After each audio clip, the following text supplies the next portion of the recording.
Have you ever known someone who is a hot mess? They may be unpredictable, a little bit chaotic in their behavior.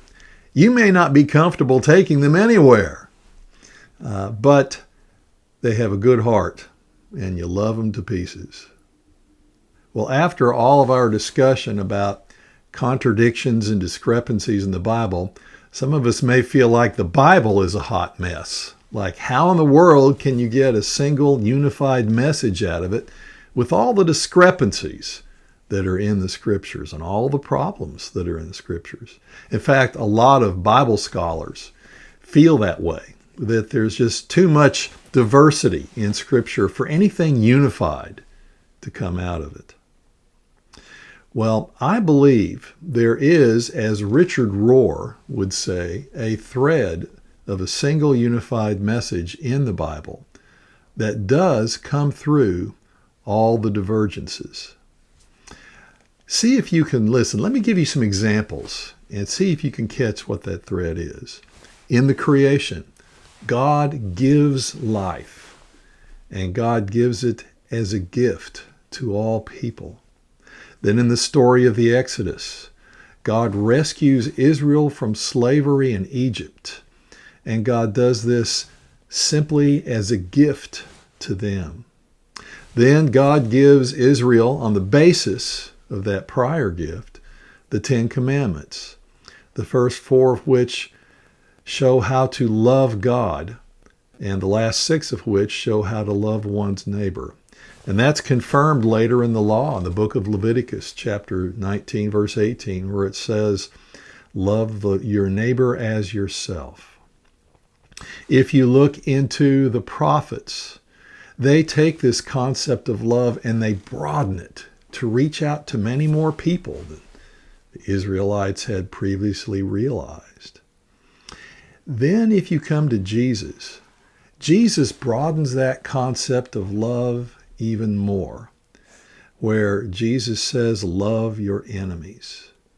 And then Jesus goes back and looks at the law in light of this love and says that all those different kinds of commandments, different forms of worship, all that detailed stuff that they're given in the Hebrew Bible are simply there to point out how to love and how important love is. In fact, Jesus says love is the essence of the law.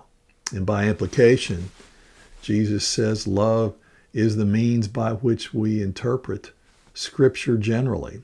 That's why Jesus in the book of Luke says, I am the Lord of the Sabbath. He is the one who interprets Scripture. And if you look at how he does it with love. The kind of love we see illustrated by his life and by his death on the cross. The Apostle Paul makes the same point in 1 Corinthians 13, Romans chapter 13. Love is the essence of the law, and love is the essence of healthy religion. James says the same thing in James chapter 2. And 1 John says that God is this kind of love, and that we walk with God when we walk in this kind of love. Well, did you catch that thread? Love, unconditional love, the kind of love God gave to Israel in the Exodus, and the kind of love we see illustrated in the life of Jesus in the New Testament. That is the central theme and the central message of the Bible. Now, the Bible is still a hot mess, and there's a lot of nasty stuff in the Scriptures. Those are there to illustrate what happens when we don't live in a loving way, when hatred and violence take us over, or when we think we've got the market cornered on understanding God. If we don't approach God with love and humility, we can get to thinking God is very different than God really is. Like in the book of Joshua, when the Israelites believed God commanded them to do horrible things to the cities of Canaan. That's not the God that Jesus tells us to look toward when we love our enemies. So yes, there's a lot of nasty stuff in Scripture. But if we read Scripture the way Jesus read Scripture, in light of unconditional love, which 1 John says is the very essence of the Spirit of God, then things become much more clear.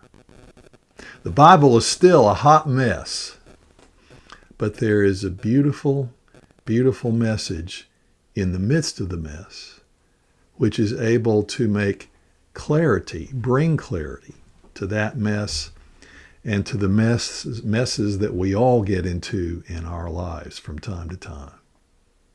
God bless you all.